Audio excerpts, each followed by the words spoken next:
आखिरकार भारत ने पाकिस्तान पर हमला कर ही दिया है। तो दर्शकों, आज हमारे साथ है बीजेपी के वरिष्ठ नेता ईश्वर सिंह ठाकुर जी। तो चलिए जानते हैं कि आज जो सिंदूर अटैक, पहलगाम आतंकी हमले से जुड़े इसका जो पलटवार हमने दिया है हमारी भारत सरकार ने, उस पर आप क्या प्रतिक्रिया दें? सभी को नमस्कार। पहले बात है कि भारत सरकार ने जिस ऑपरेशन का नाम सिंदूर रखा है वो बहुत विचार करके उस ऑपरेशन का नाम सिंदूर रखा है, क्योंकि आतंकवादियों ने उनके पत्नियों के सामने, उनके परिवार के सामने उनका धर्म पूछ करके उनकी हत्या की थी। तो संप्रदाय के अनुसार जब हिंदू कोई मारा जाता है तो उनके पत्नी का सिंदूर उजड़ जाता है।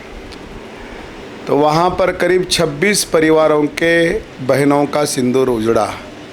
उसी कारण से भारत सरकार ने इस ऑपरेशन का नाम सिंदूर रखा है। और जिन्होंने भी उन बहनों का सिंदूर उजाड़ा है, उन आतंकियों को उनके जगह पर यानी घुस करके, उनके घर में घुस करके उनको मारने का काम भारत सरकार ने किया है।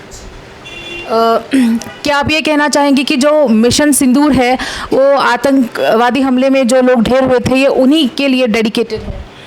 बिल्कुल उन्हीं के लिए डेडिकेट है, क्योंकि जब हमला हुआ उस समय में प्रधानमंत्री जी ने खुलेआम बता दिया था कि आतंकवादियों ने या पाकिस्तान ने बहुत बड़ी गलती की है, क्योंकि निहत्थे लोगों को मारना, ये सारा मानव समाज इसका विरोध करता है।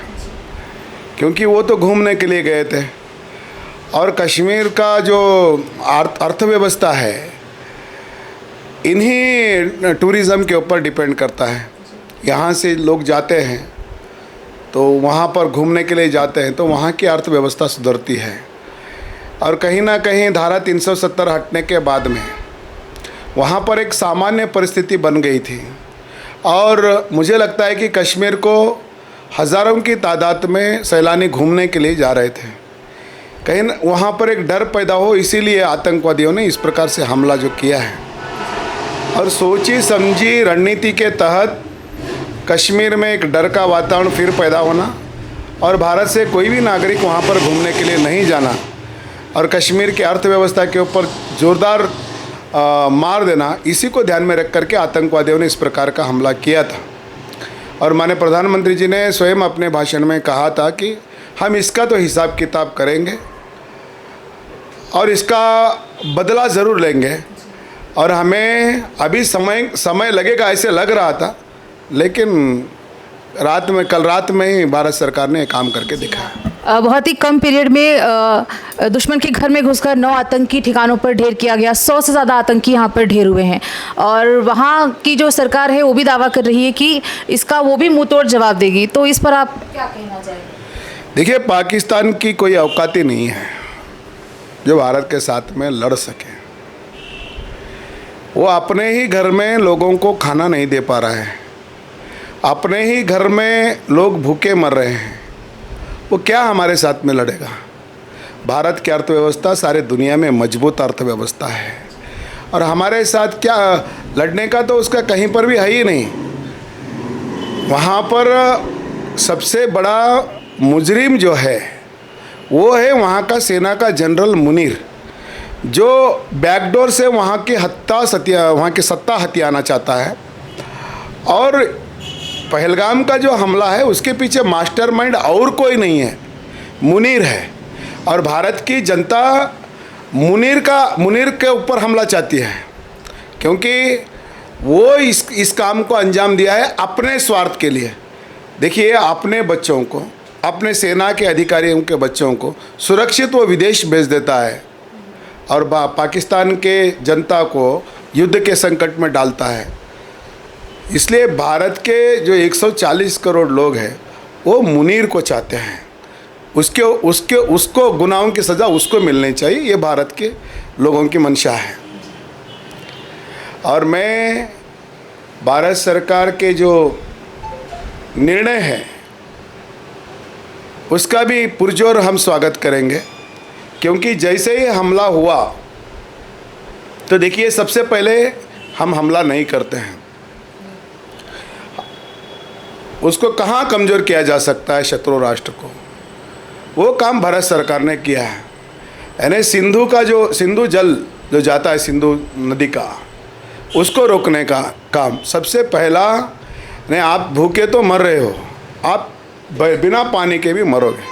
और हिंदुस्तान से जितने भी जाने वाले नदियां हैं, सारे नदियों के जल को पाकिस्तान जाने से रोक लगाई। ये सबसे बड़ा ये युद्ध तंत्र इसको कहा जाता है। और दूसरा सबसे बड़ा तंत्र, सारे दुनिया के अंदर पाकिस्तान को अकेले कर दिया। चीना भी बोल रहा है, लेकिन उसके मन में बात अलग है और बाहरी आवाज़ कुछ बोल रहा है। एक तो वो दो तरह का बयान दे रहा है। क्या बोल रहा है कि हम ये इसका निंदा करते हैं, और एक तरह बोल रहे हैं कि हम आतंकवाद के खिलाफ है। आप स्पष्ट कर दो ना, आप किसके खिलाफ में हो। और भारत की सेना ने कहीं पर भी सार्वजनिक ठिकाने को निशाना नहीं बनाया। जहाँ पर आतंकी के अड्डे हैं, जहाँ पर उनके हेडक्वार्टर्स है, चाहे वो पाकिस्तान के पंजाब में रहे हों, पाकिस्तान के और दूसरे हिस्सों में रहे हों, या पाक ऑक्युपाइड कश्मीर के हिस्से में रहे हों, तो आतंकी अड्डों को ही ठिकाना बना है। पाकिस्तान डिक्लेयर करेंगे कितने आतंकी मारे गए हैं, और पाकिस्तान की कोई ताकत नहीं है भारत के ऊपर निगाह पलटा करके भी देखे। और निश्चित रूप से अगर पाकिस्तान कोई हरकत करता है तो पहले की सरकार नहीं है भारत में।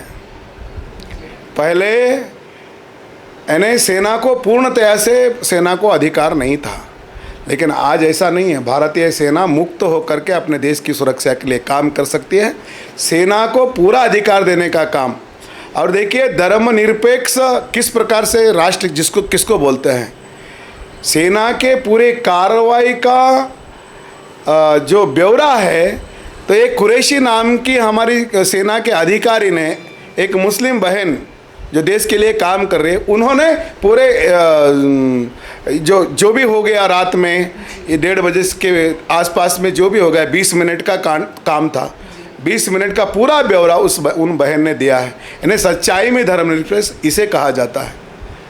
तो ये काम भारत सरकार ने किया है।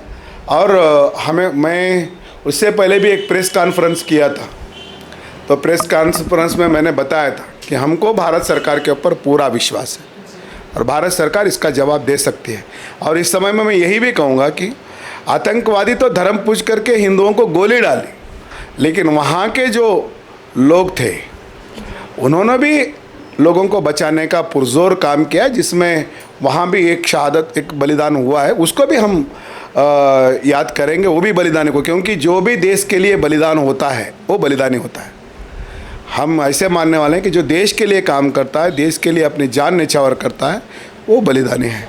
इसलिए शहादत है, बलिदान है, बलिदानी है। इसलिए हम अहमद शाह इसको अपने जिन्होंने भी देश के लिए काम किया है, अब्दुल हमीद, जिनके युद्ध को हम भारत भूल नहीं सकता, जिन्होंने पाकिस्तान की लड़ाई के बाद, साथी पूरे मर जाने के बाद भी अब्दुल हमीद जी ने पाकिस्तान के कई टैंकरों को उड़ा दिया था। देखिए बात मज़हब की नहीं है, बात देश की है। और जो भी देश के खिलाफ होगा और देश के दुश्मनों के साथ जो भी लड़ेगा, वो सच्चा भारतीय है और सच्चा हिंदुस्तानी है। आखिरी सवाल मेरा आपसे सर, कि केपी न्यूज़ के माध्यम से आप देश की जनता को क्या संदेश देना चाहेंगे? देश की जनता को मैं यही बताना चाहूँगा कि भारत सुरक्षित हाथों में है, भारत मजबूत हाथों में है। भारत, आज की जो सत्ता है, आज की जो सरकार है, आज की जो प्रधानमंत्री है, वो हर कसौटी के ऊपर भारत की सुरक्षा करना अच्छी तरह से जानते हैं। और 140 करोड़ की जो हमारी भारत की जनता है, वो पूरे तरह से आराम से नींद कर सकती है, क्योंकि सत्ता चलाने वाला रक्षक अगर हमारा मजबूत है तो भारत के सारे वासी आराम से रह सकते हैं। और मैं यही विश्वास दिलाना चाहता हूँ, पहले का भारत ये नहीं है, आज का भारत है, ये मोदी जी का भारत है। और इस मोदी जी के भारत में सबसे पहले 100 करोड़ जनता की सुरक्षा सबसे पहले मायने रखती है देश के मोदी जी के लिए। धन्यवाद। कैमरामैन पपुराज के साथ मैं अश्विनी।